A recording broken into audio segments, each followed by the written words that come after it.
আসুন কথা বলি। নিউ ইয়র্কের অবস্থা ধীরে ধীরে ভালো হচ্ছে, বেশ খানিকটাই ভালো আমি অবশ্যই বলবো। আমার যারা ক্রিটিক্স আছেন, যারা সমালোচনা করেন, তারা হয়তো বলবেন যে সিএনএন বলছে খারাপ সময় আসছে আর আপনি বলছেন ভালো। যাই হোক, আমি আমার দৃষ্টিকোণ থেকে বলছি যে এই মুহূর্তে বা নিউ ইয়র্কের করোনা পরিস্থিতি অবশ্যই উন্নতির দিকে আমি এবং ভীষণভাবে খুশি। মৃত্যুর মিছিল চলছে, কারণ হাসপাতালগুলো এখনো ভর্তি সেই রকম কঠিন কঠিন রোগীদেরকে দিয়ে।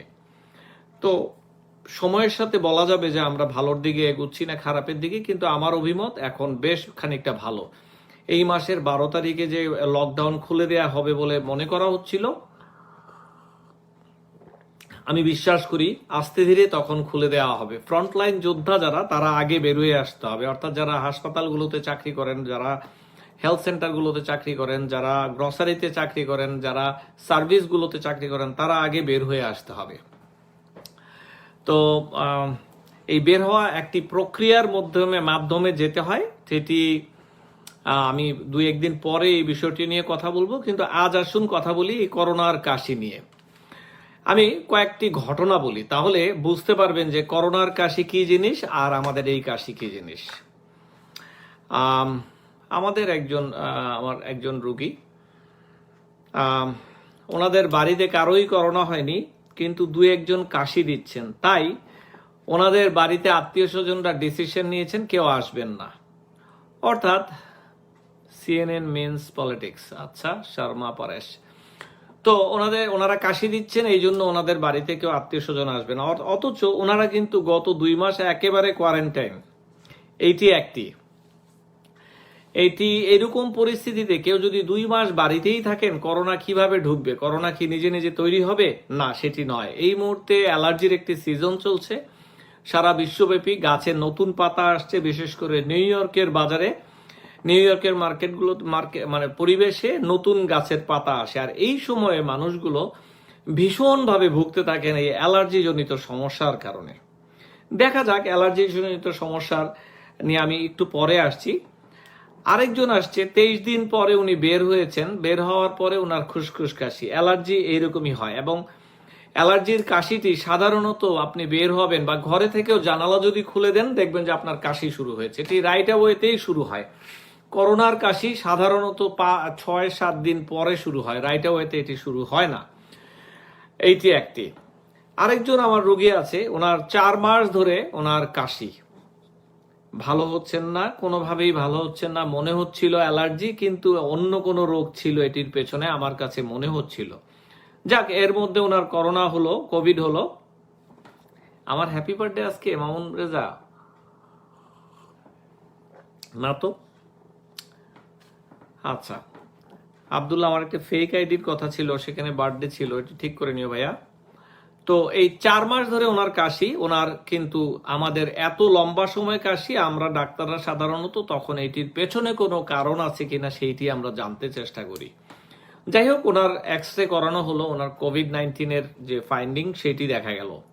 কিন্তু তারপরেও কথা আছে, তাহলে 4 মাস কেন কাশি হলো? ওনার কোভিড হয়েছিল 1 মাস আগে, বাকি 3 মাস এই কাশির হিস্ট্রি কি হবে? অর্থাৎ ফুসফুসে শারীরিক অন্যান্য কারণেও, আমার আজকে জন্মদিন না, শারীরিক অন্যান্য কারণেও কিন্তু এই ধরনের কাশি হতে পারে, যেটি আমরা মিস করতে চাই না। এইটিও মনে রাখতে হবে। শুধু যে এই সিজনে কোভিড বা অ্যালার্জি তা নয়, যে কোনো কাশি 3 সপ্তাহের বেশি হলে ডাক্তার সাহেবরা অ্যান্টেনা উঠিয়ে দেন এবং তারা চেষ্টা করেন জানতে যে এটির পেছনে আর কি কারণ আছে। যেমন কোনো ইনফেকশন থাকতে পারে, টিউমার থাকতে পারে, ইনফ্ল্যামেটরি লাং ডিজিজ থাকতে পারে, টিবি থাকতে পারে, ইন্টারস্টিশিয়াল লাং ডিজিজ হতে পারে, অ্যালার্জি হতে পারে, অ্যাজমা হতে পারে, সিওপিডি হতে পারে, অনেক রকমের কারণ আছে। আসল কথা হচ্ছে, যে কোনো কাশি 3 সপ্তাহের বেশি হলে এইটির পেছনের কারণ সন্ধান করতে হয়। এইটি হচ্ছে আসল কথা। আর এই কারণটি খুঁজতেই ডাক্তার সাহেবেরা এক্সরে করেন, ফুসফুসের টেস্ট করতে থাকেন। যাই হোক, আসুন এই 4 মাসের ভাইয়ার কাশির কথা বললাম।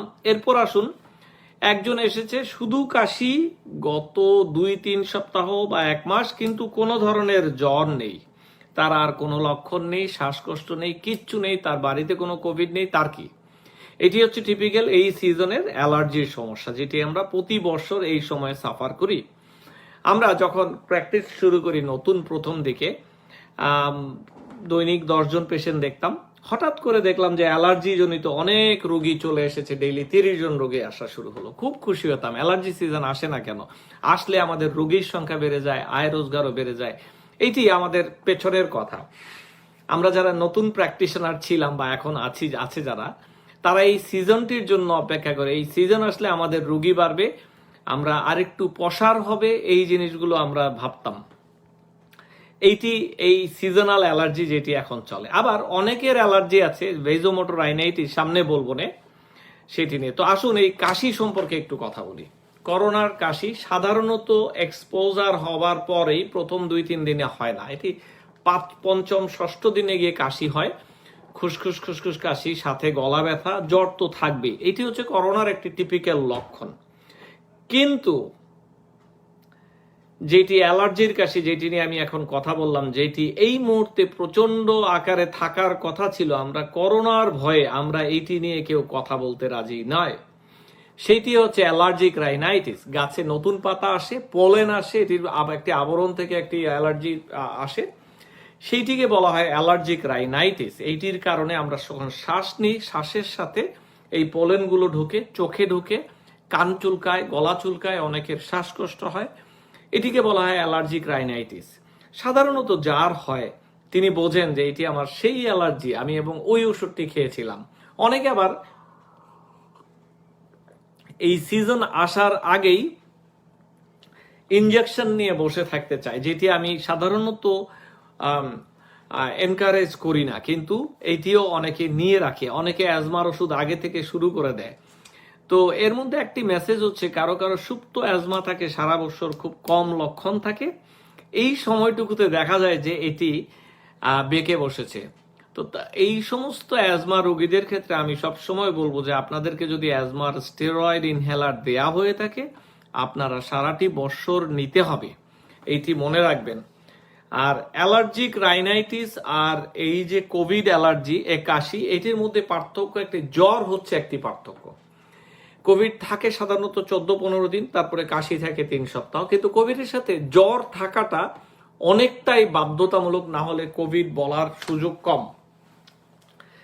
আর অ্যালার্জিক রাইনাইটিস যেটিকে বলছি আমরা, সেটিতে কোনো জ্বর নেই, গলা খুসখুস কাশি, এবং যার হয় সে প্রতি বছর একই সময়ে প্রায় হতেই থাকে, অথবা সারাটি বছর তার এক ধরনের খুসখুস খুসখুস, গলা চুলকানো, চোখ চুলকানো চলতেই থাকে। এই দুইটির পার্থক্য গড়ে দিচ্ছে জ্বর এবং এটির লেংথ বুঝে, কতদিন হলো। মনে থাকবে আশা করছি, ভাই বোনেরা, মনে থাকবে কাশি? আচ্ছা, এখন কারো যদি কোনো অ্যালার্জি সিমটম কোনো দিন না থাকে, এই বছর অ্যালার্জি শুরু হলো, সেটি কোভিড হতে পারে? হ্যাঁ, থিওরিটিক্যালি হতে পারে, কিন্তু সাধারণত কোভিড থাকলে সিরিয়াস এই লক্ষণগুলো বেশ খানিকটা সিরিয়াস থাকে। জ্বর থাকবে, পাতলা পায়খানা হবে, 14 দিন জ্বর থাকবে, এই সমস্তগুলো। কিন্তু অ্যালার্জিক রাইনাইটিস থাকে খুশুর খুশুর খুশুর খুশুর, গলা খুসখুস করছে, কানে খুসখুস করছে, কোনো জ্বর থাকবে না, গলা ব্যথা সাধারণত থাকে না। আশা করছি আপনারা ক্লিয়ার হচ্ছেন, তাই তো আমি যা বলছি? কারণ অনেকেই প্রশ্ন করেন আমাকে যে আমার কাশি হচ্ছে, কি করব, কিন্তু কেউ কিন্তু উত্তরটি নিতে রাজি নয় যে এটি অ্যালার্জির কাশি। আচ্ছা, এটির সাথে যদি জ্বর চলে আসে, তাহলে প্রথমেই যেটি করবেন, আপনি আইসোলেট করে ফেলুন, নিজেকে কোয়ারেন্টাইন করে ফেলুন। জ্বর অ্যালার্জির লক্ষণ নয়, একদম ক্লিয়ারলি বলে দিচ্ছি, মনে থাকবে সবার। আমি কিন্তু পরে প্রশ্ন করব, যারা দেখছেন, এই যে নুসরাত জাহান, জাহিদ ইসলাম, সবাইকে প্রশ্ন করব, হ্যাঁ, তুলি দত্ত, সবাইকে, যে অ্যালার্জির কাশি আর কোভিড কাশির পার্থক্য আমরা শুনছিলাম এবং পড়ছিলাম। আমি ফ্লাশিং করোনাতে যিনি থাকেন, প্রথমে এসেছেন, ওনাকেও প্রশ্নটি করব। আচ্ছা, যা বলছিলাম, তো অ্যালার্জির কাশি এবং এটি, তো আমি এই আপনাদেরকে লেসনটি দিয়ে দিচ্ছি, যেন আগামী বছর এই একই সিজনে যখন একই বিপদে পড়বেন অ্যালার্জি নিয়ে, তখন আশা করি এই লেসনটি আবার আপনারা শুনতে পারবেন। আপনারা ভালো করে মন দিয়ে শুনুন। আরেক ধরনের কাশি আছে, সেটিও রাইনাইটিস, সেটিকে বলা ভেসোমোটর রাইনাইটিস, অর্থাৎ নাকের এখানে যে আহ, যেই নাকের এখানে যেই রক্তের সঞ্চালন নার্ভগুলো আছে, রক্ত সঞ্চালনকারী যেই নালীগুলো আছে, এগুলো খুব সেন্সিটিভ থাকে কোনো অ্যালার্জেন যদি সাথে আসে। যেমন ধরুন আপনি একটু স্প্রে ব্যবহার করেন, সেটি নাকে গেল, আপনার প্রচুর হলো, অথবা আপনি সকালবেলা উঠে আপনি পাটি রাখলেন মাটিতে, মাটিটি একটু ঠান্ডা, অনেকগুলো হাঁচি দিয়ে দিতে হয়। এই সেন্সিটিভিটি, এটাকে বলা হয় ভেসোমোটর রাইনাইটিস। তো এইটিও অ্যালার্জির মতোই, কিন্তু এটি সাময়িক সময়, অল্প কিছুক্ষণ থাকে, দিনের একটি অংশ, তারপর এটি চলে যায়। আচ্ছা, এখন তাহলে কাশি আমরা চিনে ফেললাম, এটির জন্য কি কোনো পরীক্ষা করার দরকার আছে? জি না। যদি জ্বর না থাকে, এটি কোভিড নয় জেনারেলি, তাহলে আপনার কোনো পরীক্ষার প্রয়োজন নেই। আপনি কিছু জীবন ব্যবস্থা কিছুটা পরিবর্তন করবেন। কিরকম পরিবর্তন করবেন? পরিবর্তন করবেন জীবন ব্যবস্থার, আপনার অ্যালার্জেন থেকে এগুলো হচ্ছে গাছের পাতা, তো আপনি গাছের নিচে কম যাবেন, 1। 2, আপনি যদি সকালে কাজে যান, সকালে কাজে যাওয়ার সময় এই অ্যালার্জিটা বেড়ে যাবে, কারণ সারা রাত গাছের মধ্যে পাতা ছিল, পাতা থেকে পোলেনগুলো পড়েছে, পদার্থগুলো, আপনি সকালে এখান দিয়ে হেঁটে গেলেন, আপনার অ্যালার্জি অনেক বেড়ে যাবে। একটু নাক চোখ মুখ ঢেকে বের হতে হবে সকালবেলা যারা কাজে যান। আর যারা বাড়িতে থাকেন তারা জানালাটি বন্ধ করুন, না হলে এই পোলেনগুলো বাসায় আসতে পারে। এটি একটি। এরপর যেটি হলো, বাহিরে কাপড় শুকাতে না দেওয়াই ভালো, কারণ এই পোলেনগুলো এই সিজনে বাহিরে এগুলো উড়ে বাতাসের সাথে, কাপড়ের সাথে লেগে আপনার ভেতরে আসতে পারে, আপনার অ্যালার্জি বাড়াতে পারে। এরপর বাড়িতে যদি কার্পেট থাকে বদলে ফেলুন, বাড়ির ভিতরে যদি গাছ থাকে বদলে ফেলুন, কাপড় চোপড়গুলো নিয়মিত পরিষ্কার করুন, ধুলাবালি যেন বাড়িতে না জমে, সেই জন্য সপ্তাহে 1 দিন বা 2 দিন আপনাদেরকে অবশ্যই, সপ্তাহে 1 দিন বা 2 দিন অবশ্যই ক্লিন করতে হবে, কোনো ঝুল ধুলা এগুলো যেন না থাকে। এটি হচ্ছে প্রাথমিক ধারণা। তারপর আসে ঔষধের ব্যাপার। সবাই আমরা ওষুধ খেতে চাই, কিছু হলেই বাংলাদেশে স্যার আমি মন্টেয়ার খাচ্ছি। না, এটি ওষুধের ব্যাপার নয়। এখনো 85-90% মানুষ ওষুধ ছাড়াই ম্যানেজ করতে পারে। এটি এমন একটি রোগ যেটি অনেকের সাথে ছিল, সাথে আসবে, সাথে থাকবে। এখন এটির জন্য যদি আপনি একটি ওষুধ সারা জীবন নিজের সাথে নিয়ে নেন, তাহলে এটি অন্যায় হবে আপনার শরীরের উপর বলে আমি বিশ্বাস করি। ঔষধ আছে, যেমন H1H2 ব্লকার, এই H1 ব্লকার যেটিকে বলা হয় যে হিস্টাসিন, বাংলাদেশে যে এই টাইপের পিরিটন অথবা ডাইফেনহাইড্রোমেন, এই সমস্ত যে এইচ ব্লকার, সেগুলোর ওষুধ এই অ্যালার্জি মেডিয়েট হয় এই পাম্পটি দিয়ে। হ্যাঁ, তো এই জায়গাটিতে ব্লক করতে হয়। এরকম ডাইফেনহাইড্রামিন, লরাটাডিন আছে, যেগুলো দিনে একবার খাওয়া হয়, অথবা বাংলাদেশে ফ্যাক্সও অনেকে খায়। ওষুধগুলো সাধারণত রাতে দেওয়া হয়, যেন এটির যে পার্শ্ব প্রতিক্রিয়া সেটি যেন কম বোঝা যায়। এখন এই ওষুধগুলো কতদিন খাবেন? যদি খুব সিরিয়াস থাকে তাহলে অল্প কিছুদিন, 15 দিন বা 1 মাসের বেশি খাওয়া উচিত নয়। কারো কারো মাঝে মাঝে প্রয়োজন হলে খেতে পারেন। কিন্তু এই ওষুধগুলোতে একটা সমস্যা হচ্ছে, আপনাদের ড্রাইভিং ক্যাপাসিটিটা একটু কমে আসবে, একটু ড্রাউজি লাগতে পারে। যারা মেশিনপত্র নিয়ে কাজ করেন তারা সাবধানে থাকতে হবে। এই ওষুধগুলো আপনাদের এই অ্যাবিলিটিকে নষ্ট করে। যারা বড় বড় মেশিন, ট্রাক্টর চালাচ্ছেন, তারা একটু বি কেয়ারফুল হতে হবে এটিকে। এই ওষুধগুলো আমি সবসময় বলবো সাময়িকভাবে ব্যবহার করার জন্য। আর এই ওষুধগুলো যদি কাজ না হয়, তাহলে মন্টিলিউকাস নামে একটি ওষুধ, যেটি ডাক্তার সাহেবরা ব্যবহার করেন, তাদের পরামর্শে নেওয়া উচিত, তাও স্বল্প সময়ের জন্য। এই ওষুধটির সুবিধা হলো অ্যাজমাতেও এটি কাজ করে। এটি প্রদাহ নিরোধক একটি ওষুধ, লিউকোট্রাইন ইনহিবিটর। যাই হোক, এরপরও যদি দেখা যাচ্ছে যে 3 মাস এই ওষুধটি খাবার পরেও ভালো হচ্ছেন না এবং প্রতি বছর আপনাকে এটি ডিস্টার্ব করছে, তবে হয়তো একজন অ্যালার্জি স্পেশালিস্টের কাছে যে আপনারা চাইলে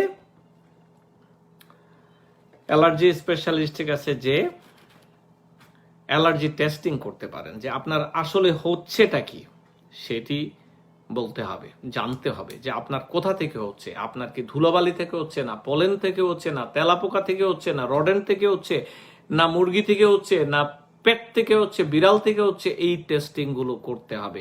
যদি দেখেন যে সাধারণ ওষুধগুলোতে কাজ না করে, আর এইরকম কিছু পদার্থ রয়েছে যেগুলোতে এই অ্যালার্জি টেস্টিং এর পরে আপনি চাইলে ইনজেকশন নিতে পারেন বৎসরখানেক অথবা 2 বৎসর। সেটিকে আমরা বলি ইমিউনোথেরাপি। সেটিও একটি লম্বা সময়ের চিকিৎসা। খুব কম মানুষের প্রয়োজন হয় এই ধরনের চিকিৎসার। ঔষধেই 90% মানুষ ভালো হয়ে যায়। তো আশা করছি সাধারণ অ্যালার্জি নিয়ে একটি ধারণা হলো।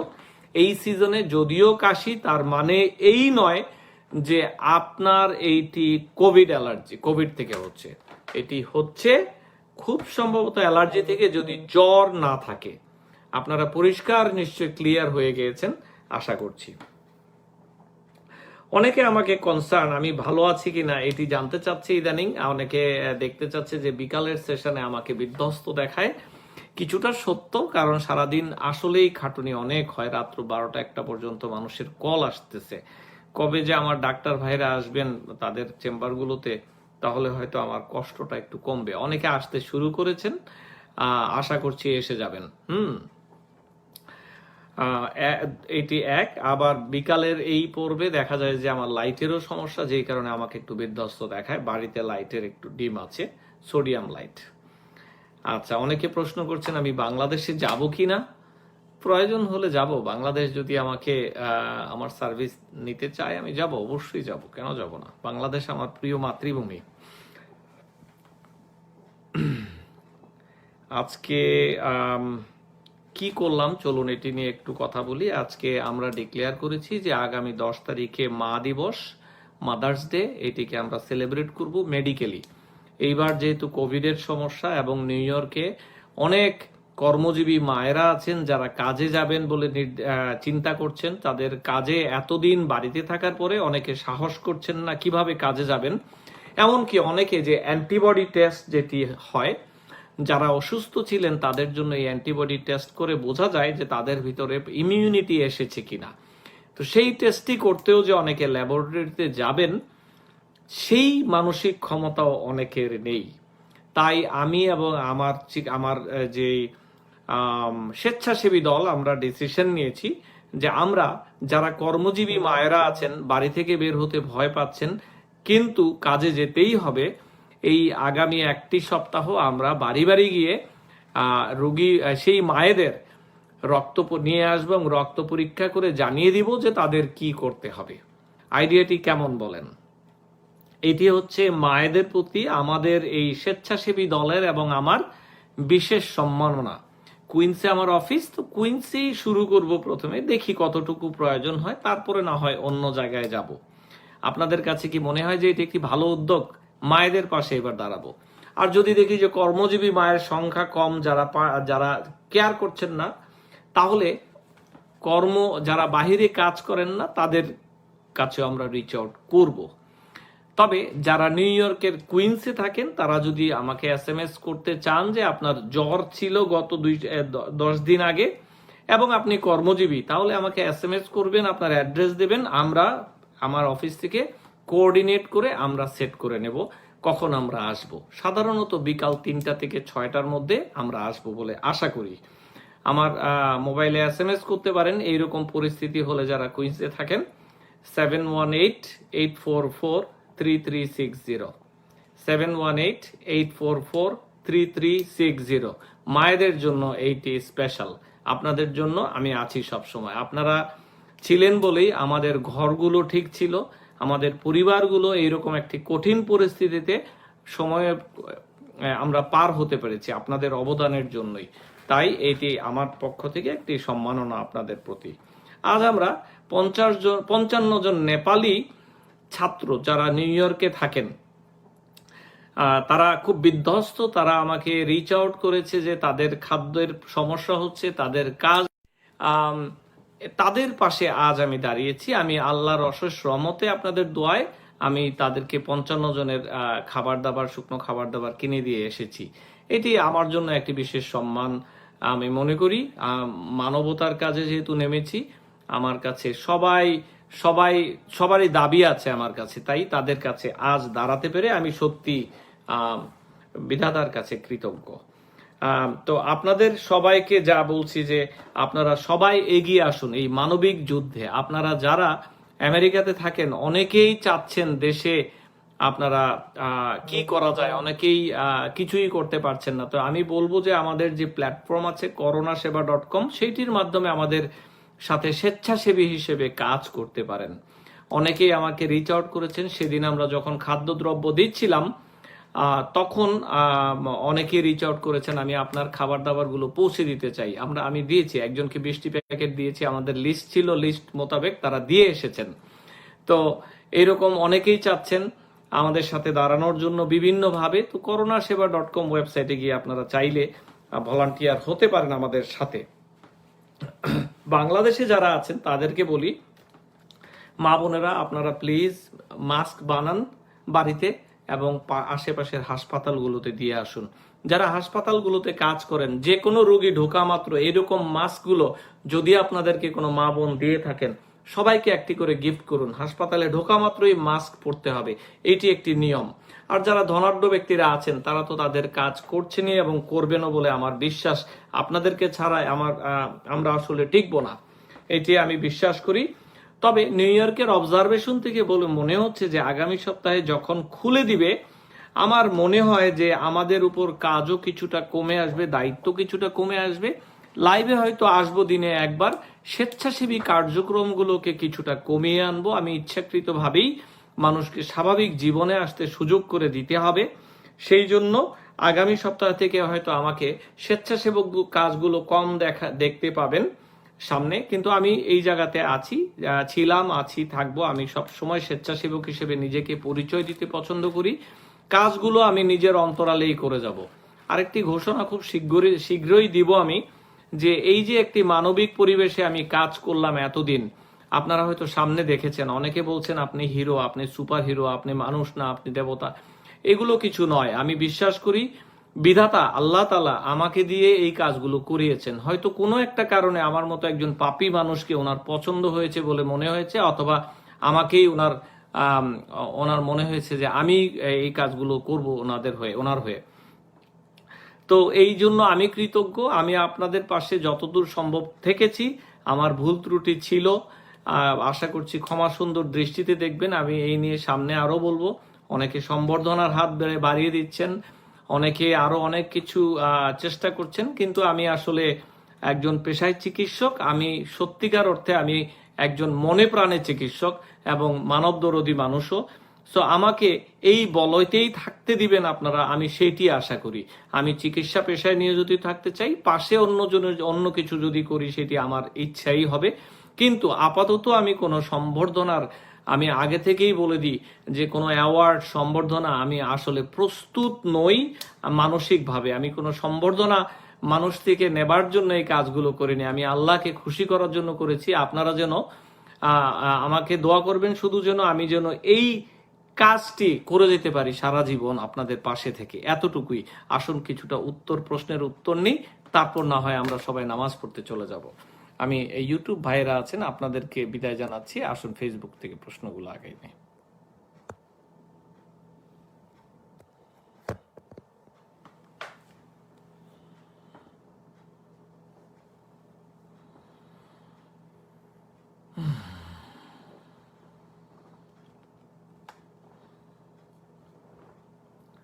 আজকের প্রশ্ন শুরুতে বলেছেন আজ একটা বিশেষ দিন, এই কারণে সবাই ধরে নিয়েছে আজ আপনার জন্মদিন।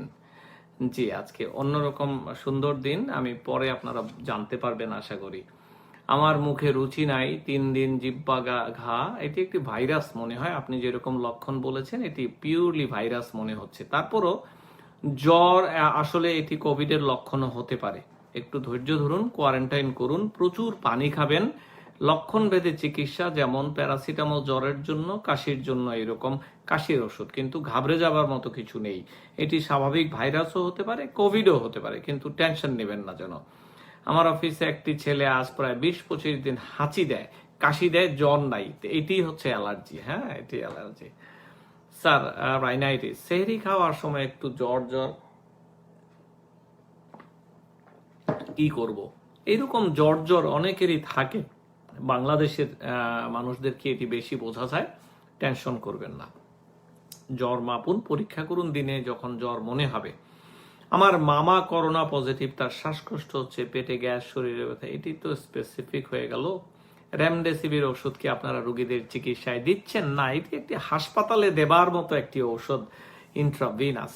হ্যাঁ, এটি তাছাড়া এখন বাজারে নেই। এটি প্রথম দিকে ছিল, এরপর কোম্পানি জিলিড তারা উঠিয়ে নিয়েছে যেন তারা পরীক্ষাগারে পরীক্ষা করতে পারে মানুষের। হ্যাঁ, আচ্ছা স্যার, কোল্ড অ্যালার্জির চিকিৎসা সম্পর্কে একটু বলবেন। কোল্ড অ্যালার্জির চিকিৎসা কোল্ড অ্যাভয়েড করবেন, এটি হলো চিকিৎসা।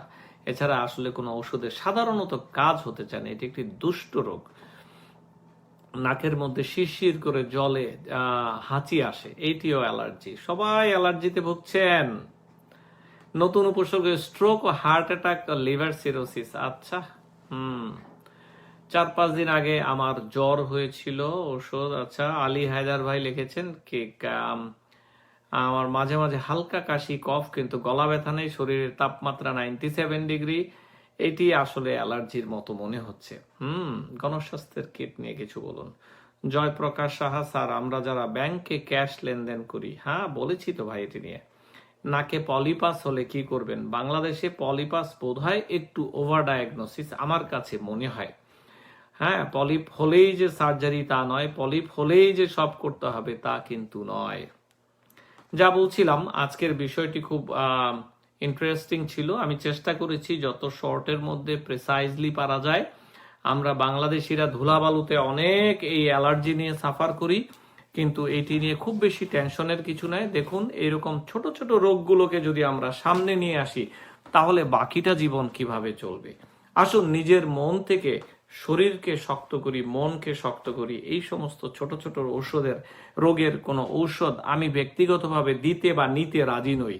আশা করছি আপনারা বুঝবেন এবং এইভাবেই নিজের পথ্য সেইভাবে নিবেন। যে যেখানে আসুন, সুস্থ থাকুন, ভালো থাকুন। আগামীকাল আবার দেখা হবে। আমি যুক্তরাষ্ট্রের নিউ ইয়র্ক থেকে ডাক্তার ফেরদৌস খন্দকার বলছি। আল্লাহ হাফেজ।